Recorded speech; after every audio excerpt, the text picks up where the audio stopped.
So my middle child is currently rocking the mullet. I know it's in style at the moment, guys, but I'm not going to lie. I have been anxiously awaiting this next haircut, so we could come up with something that we both love. I am going to keep his dinosaur haircut, as I promised. It is going to be just a bit more of a forks mullet. Using number 4 clipper attachment, I'm going to go about 2 centimeters into the sides. When using the clippers, I dig in and sweep out. As you get to the mark, you want to see the depth. I am going to blend this a little, but I don't want to blend it too much as I still want to see definition, giving it that mohawk / mullet look.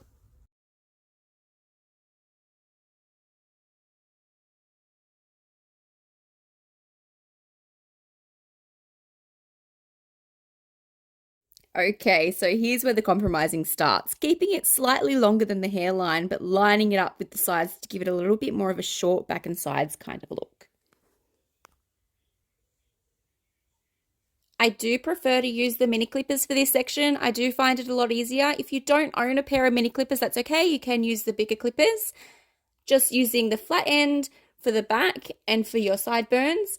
And then for just around the ears, I use the edge of the clipper. And this, just following the hairline, gets rid of all those little wispy bits that the attachment doesn't quite get. Just finishes the hair nice and neatly.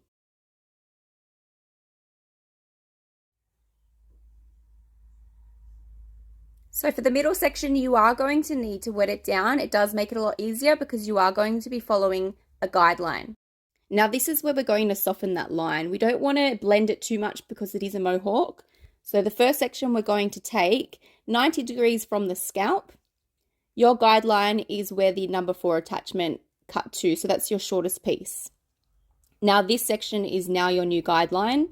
The next section you want to take a little bit of your guideline in your next section. As you can see it when you bend the hair down, and that's where you want to follow through, and you're going to do this all the way until the hairline. I am leaving that back section out for now.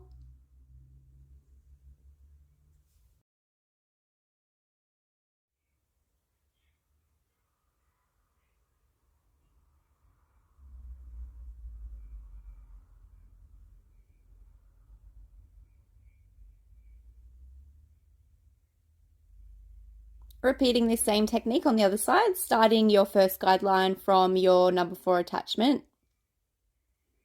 Now this is your new guideline, grabbing your next section into your previous guideline and following this all the way through to the hairline.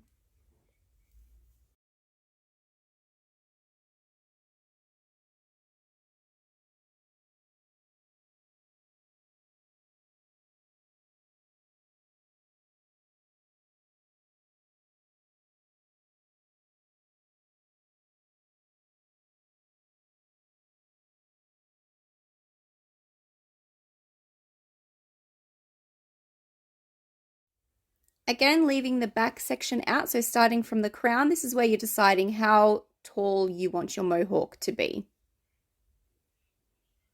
So cutting your first section 90 degrees from the scalp again, and then bringing your next section into your guideline and following that along. So you do this again, 90 degrees from the scalp, all the way through to the hairline.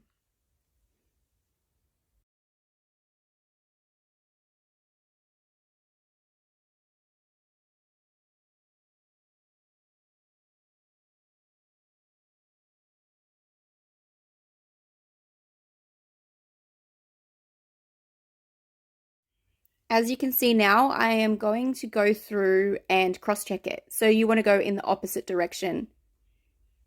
If it's all lining up, no need to cut anything. But if there is some pieces that are sticking up, it's okay. Just go through and straighten them up a little. So now this is the section where I am blending the side section into the middle section. So still 90 degrees from the scalp. My guideline is the shortest piece on the bottom hand side and the shortest piece on the top side, and you just want to cut the triangle that's in between.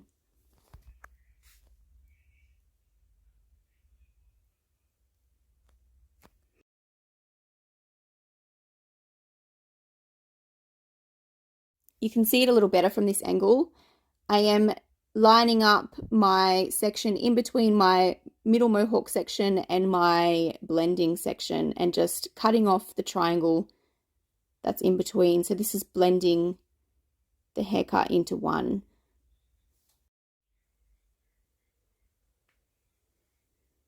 So after this, I do like to comb the hair forward just to check to see what the fringe is looking like, because they don't always wear it spiky.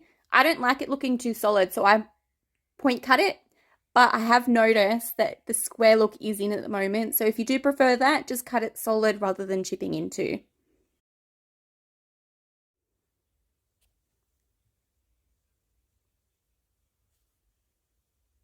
So this is where we're deciding on how much of a mullet you want it to look like. So I'm going to do it the same length as the top, but by keeping that mullet look, I'm not going to blend the sides in too much. So rather than you did for the top section, I'm only going to do the middle section, grabbing the sides and bringing it into the middle rather than blending it at 90 degrees from the scalp. You also want to follow up with cross-checking this section too, because if it's not all lining up, it will look liney when it's dry. So following up in the opposite direction, I just kind of chip into it a little bit as well, just to soften it.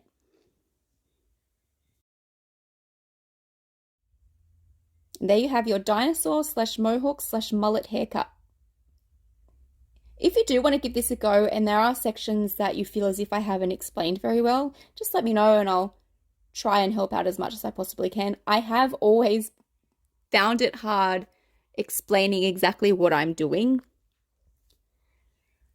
So I'll totally understand if there's parts where you're like, what were you talking about? Let me know in the comments, guys.